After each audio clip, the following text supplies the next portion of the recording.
And as soon as he goes through the doorway, you see flashes that we assume were from the gun fire. How many shots did you hear? 4. 4 shots? Yeah. And there's just like people flying out of the parking lot now.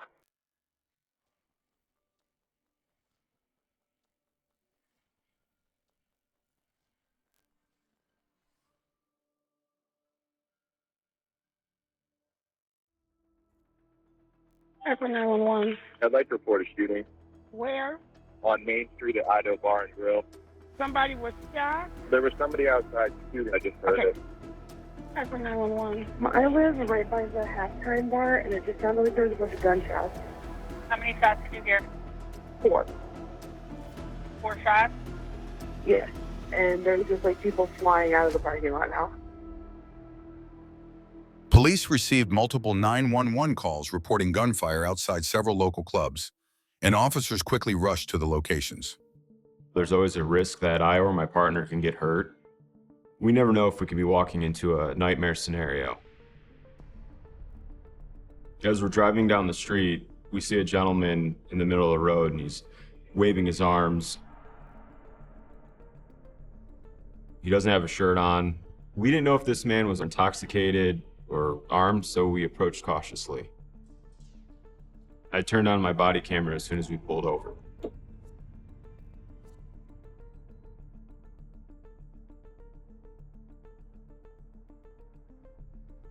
We have him sit down on the grass away from the traffic. What happened? What happened at the bar? With the ambulance, man? He was in excruciating pain. He was asking for an ambulance. They're coming, man. They're coming. Going off for real? Yeah. Well, we can't get them here any faster. They're driving. The male appeared to have a gunshot wound to the abdomen. He was very vague on what happened because he was in so much pain.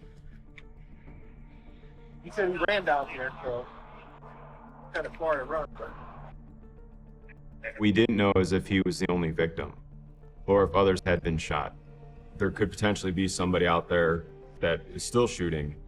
So we're being very vigilant, looking around as we're trying to help this gentleman out.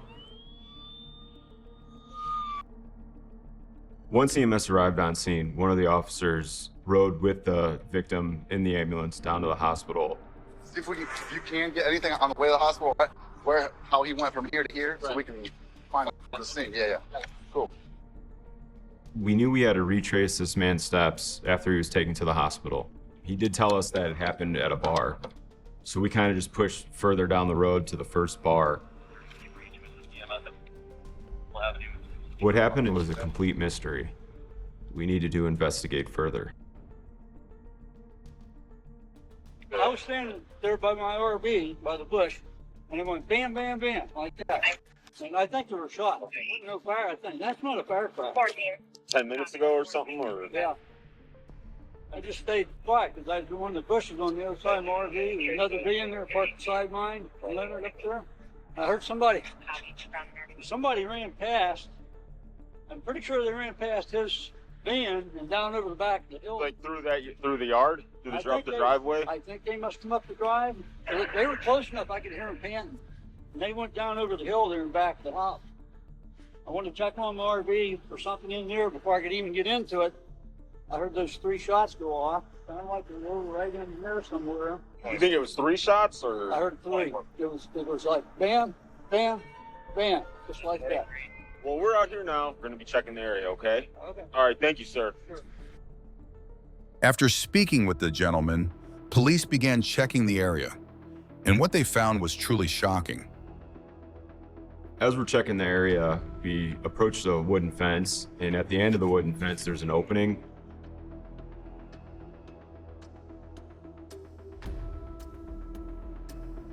We go through the fence of the opening, and we see this male who's laying on the ground. He's unconscious.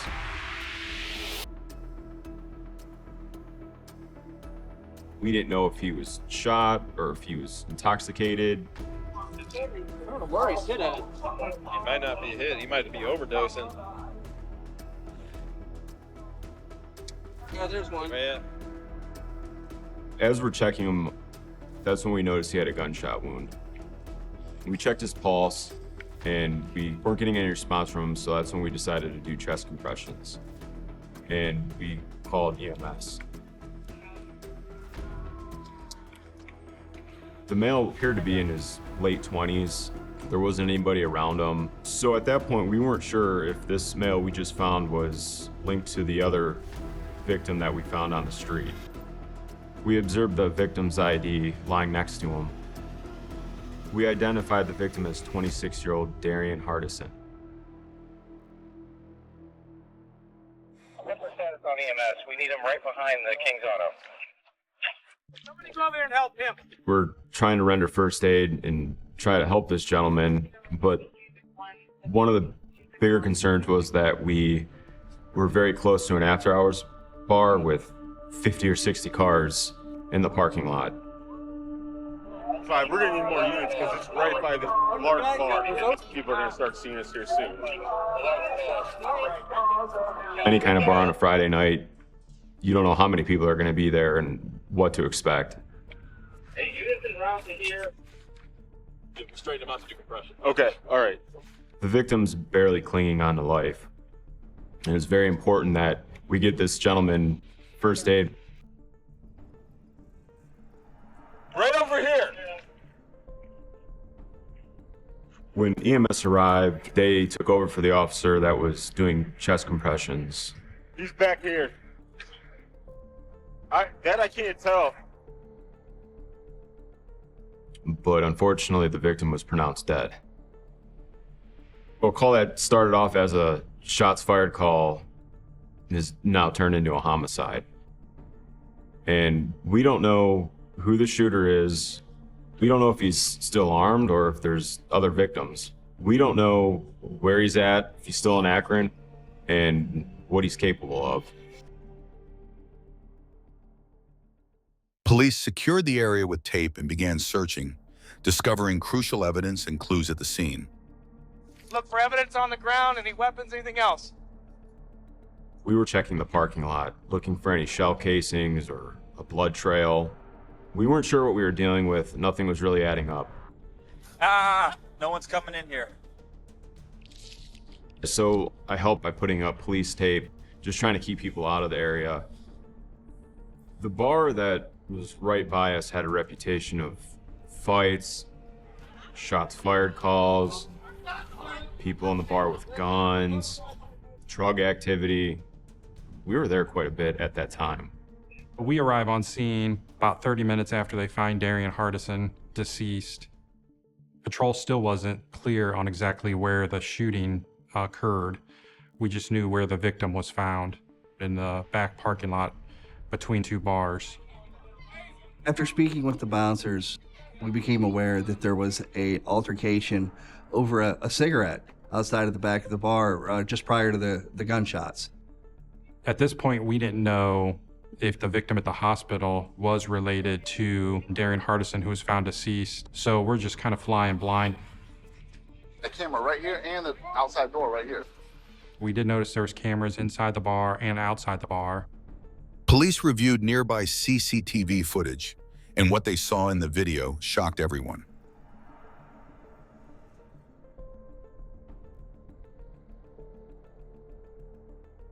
Now, your security system runs constant, I'm assuming? It should, yeah.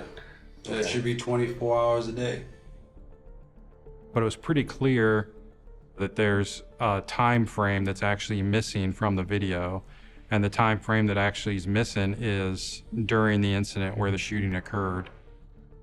So when you arrived tonight, was everything functioning? And Honestly, I didn't check. My responsibility was to take care of the entry fees. Okay. I'm just gonna go ahead and put it out there. Listen, I believe that somebody tampered with your video system, okay? I believe I'm gonna be able to prove that. Just to let you know, we are gonna take the video system itself, okay? Okay.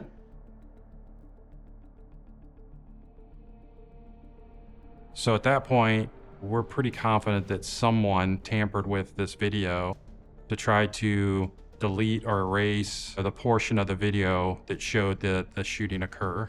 The question is, who has access to the bar videos? People can do those with their cell phones now.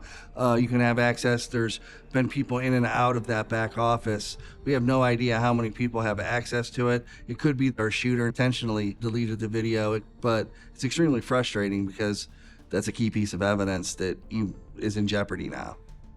At that point, we took the hard drives, we took everything we figured we needed back to our office so that we can have some detectives that specialize in that stuff take a better look at it and see if the portions of the video are really gone. It was very important to get that video to try to see if we can figure out who did this.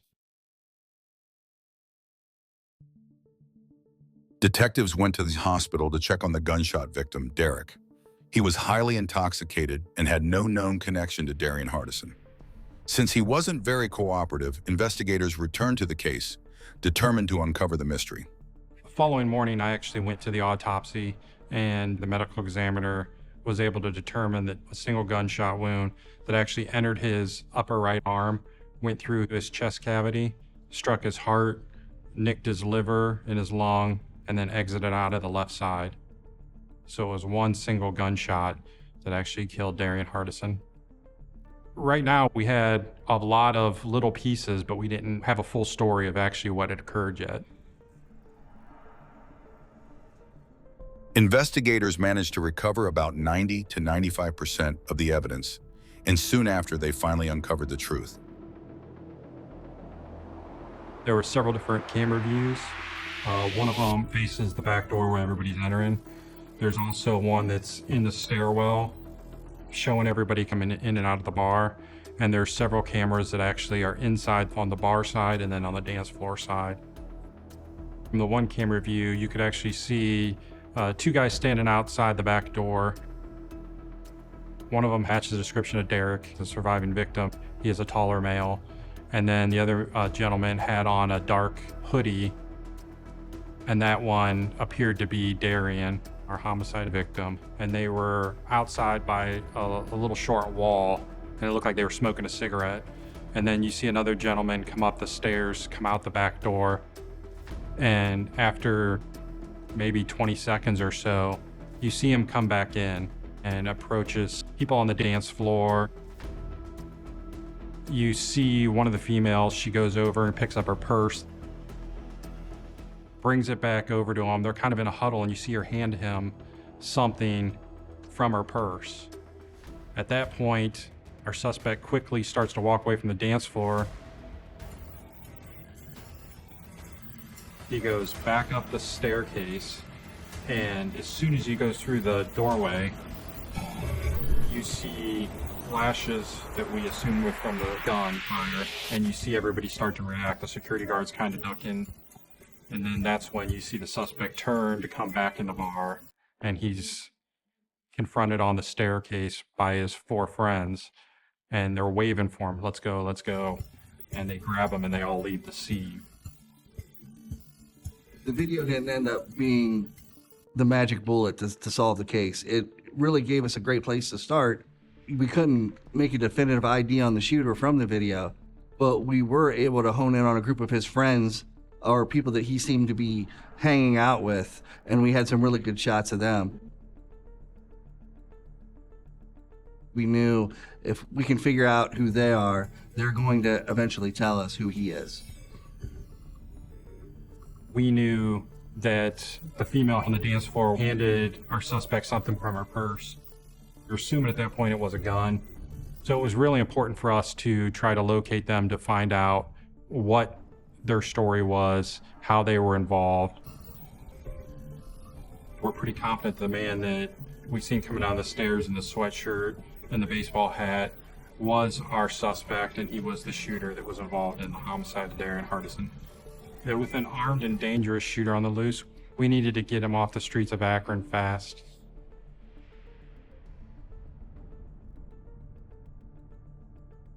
Investigators used the media to help identify the suspects. Once they learned who they were, detectives brought them in and questioned both separately.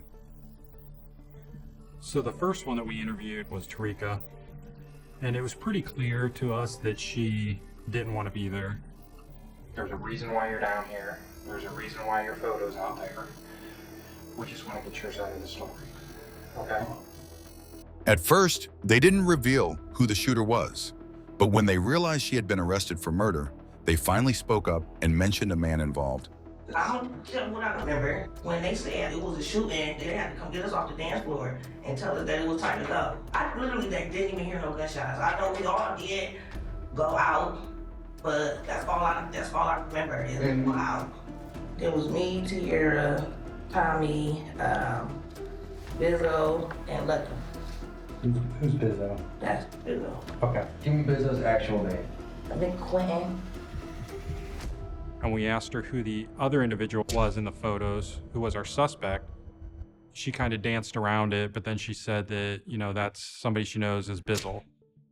We pressed her on it, and she stated, okay, well, his name's Quentin. So at that point, we didn't know if she was being honest or not, because she was very evasive on a lot of her questions. Now we're interviewing Tommy, Tarika's brother, and we're trying to confirm what Tarika's told us, maybe get a little more information about our shooter. We just need you to be honest with us. I mean, this isn't like a theft case. I mean, this is a murder and a felonious assault. I understand. Who was that person pictured at the top with you? You know who it is, dude. Don't even. I've seen him around. No, I don't know his name. That's what I'm saying. Yeah, you know his name. We're gonna end up putting you in another room and throwing a handcuff on you. You're either gonna be honest at this point or you're not. I don't know his name. It ain't worth it. It ain't worth it. I'm trying to tell you, I don't know his name. Yes, you do. No, I don't. Yes, everything. You know, listen. You know who he is, and you're trying to play games, and you're gonna get yourself arrested, and don't do it. I don't know his real name. His rap name is Scissors. Now, if you tell me this guy's actual name, I'm gonna let you go. If you don't, I'm not. I promise you, I don't know his actual name.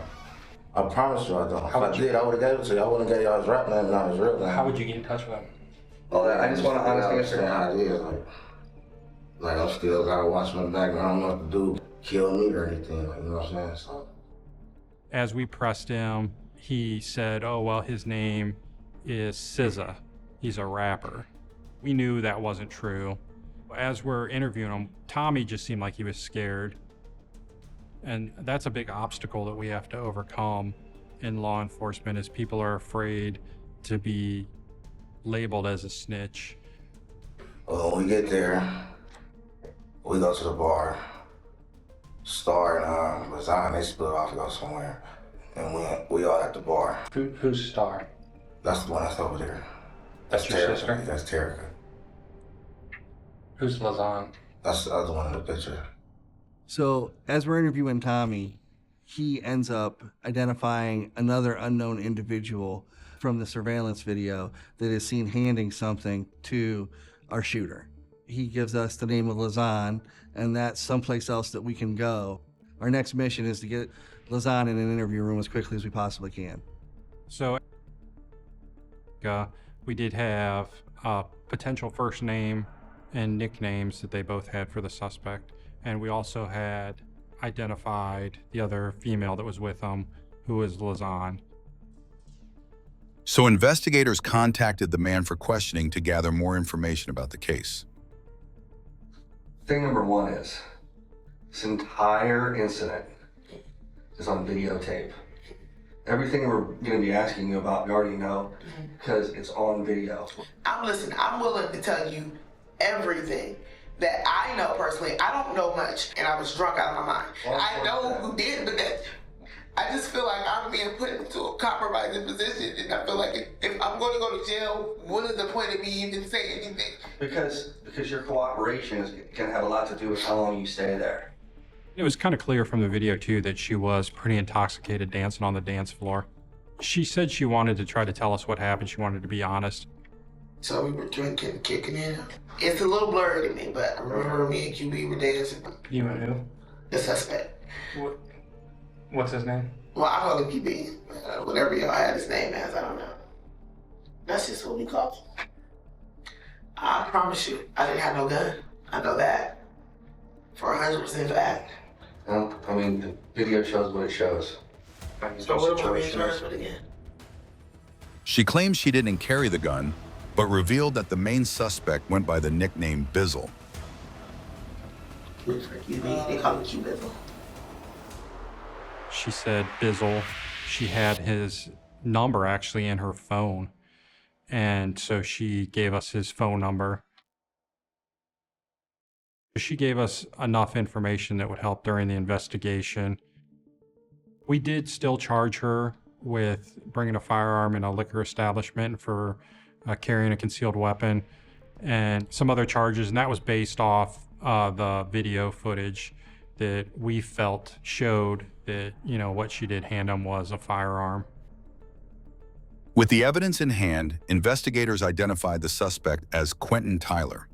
When they went to arrest him, he unexpectedly came in for questioning voluntarily. I was able to get Quentin into an interview room and we had a discussion. Can you just give me a little bit of rundown on, you know, what happened that night, where you were at? I don't know. I'll be out with my family. I go out here once in a while, but. So what if I said that we have a video with you on it, coming in the bar, getting patted down, arguing about paying the $20? I don't know about that. You don't know? Can I see the tattoos on your hand? Yeah. What's this one here? No, this is flame. That's why I look. That's kind of funny because there's a guy in the video with the same tattoo on the night of the homicide. I don't know. Yeah, it's kind of funny because the guy's actually walking down the steps, coming in the bar with the camera facing him, and it's clear that the tattoo's on his hand that matches yours. I mean, I'm gonna be honest, there's a lot of things going against you, and I want you to be honest with me. Being honest as I can, I have no clue. Like, I'm shocked like everybody else is. I don't know what's going on. I'm shocked. After talking to our witnesses, we're confident that Quentin Tyler was our suspect. I mean, we had the video that showed him coming and going, you know, down the stairwell of the bar, him going up the stairs, the flash from the gun, him turning around, putting the object back in his left pocket and trying to walk back down the stairs. There was no denying that Quentin Tyler was our suspect. So he was charged with the homicide and he was sent to Summit County Jail after our interview with him. Justice was served, but one precious life was tragically lost. Like, comment, and subscribe for more true crime stories that delve deep into the heart of the human experience.